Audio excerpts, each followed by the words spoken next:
चलो बाल मित्रों और बड़े मित्रों, जनवरी 2021, 3 जनवरी, आज स्टोरी नंबर 32। हाँ, 31 स्टोरीज हमने की मई महीने से लेके दिसंबर तक। ओके।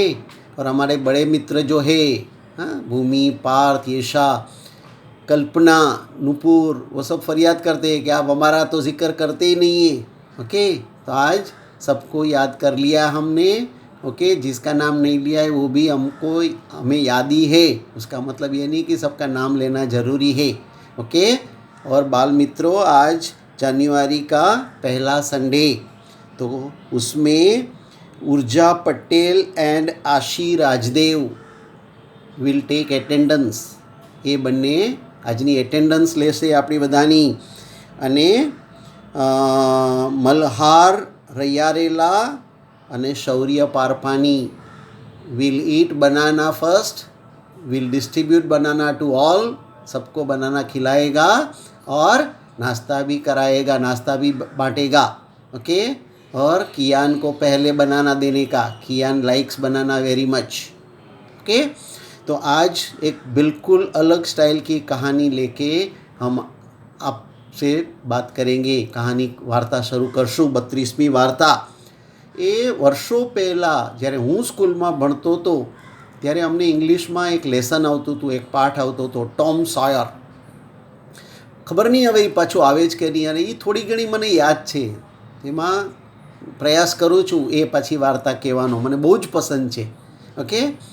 તો આપણે ટોમનું નામ રાખી દઈશું ટપુ. ઓકે. તો ટપુ નામનો એક બાળક. ટપુને મા બાપ નાની ઉંમરમાં જ ગુજરી ગયેલા, મૃત્યુ પામ્યા હતા. તો ટપુ એની માસી અને માસાની સાથે રહેતો હતો.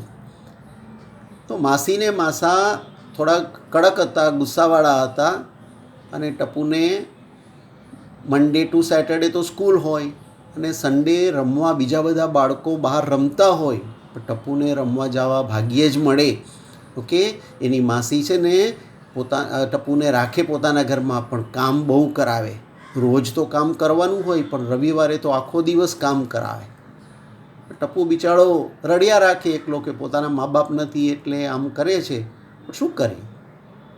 તો એક રવિવારનો દિવસ સવારમાં ઉઠીને માસીએ કીધું કે આજે હું અને તારા માસા બંને બહાર જવાના છે આખો દિવસ, અને જો આ ખૂણામાં કલર પડ્યો છે, પેઇન્ટ્સ પડ્યું છે અને બ્રશ છે, આ આપણા ઘરની આ જે દિવાલ છે ને, આપણે ફળિયાની, ગ્રાઉન્ડમાં, આપણા મેદાનની, ઓકે, એ કમ્પાઉન્ડની વોલ તારે પેઇન્ટ કરવાની છે. ઘરની અંદરની દિવાલ તો પેઇન્ટર્સ આવશે, પણ આ તારે પેઇન્ટ કરી દેવાની છે આખા દિવસમાં. ખબરદાર રમવા ગયો છે તો. પહેલાંને તો ટપુને તો બહુ ગુસ્સો આવ્યો, અને બિચારો રડી પડ્યો. પણ કરે શું, પોતે મજબૂર હતો.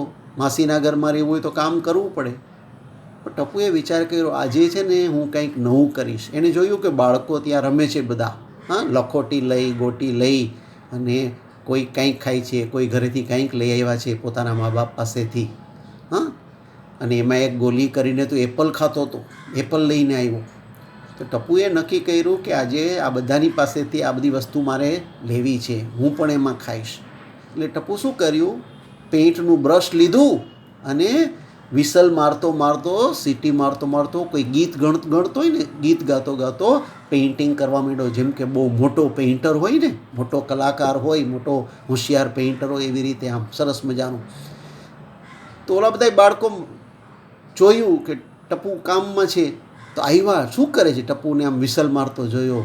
હા. તો આવીને બધા ઊભા રહી ગયા. પણ ટપુએ જાણે કે કોઈને જોયા જ નહીં એવી રીતે ટપુએ એની સાથે બિહેવ કર્યું. તો એક બાળક આવ્યું, ટપુ મને આપને બ્રશ મારવા. ટપુએ જાણે ધ્યાન જ ના આપ્યું. હા, હી વોઝ કેરલેસ.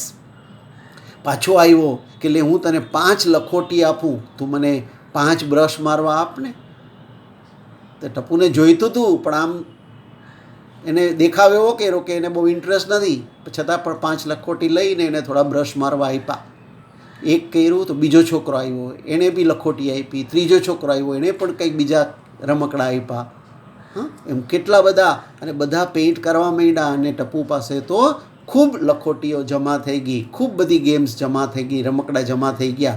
અને પેલો ગોલી એપલ ખાતો હતો ને, એ ખાતો ખાતો અટકી ગયો અને ટપુને કહે, ટપુ મને આપ પેઇન્ટ કરવા માટે બ્રશ આપ, મને આ એપલ તું ખા.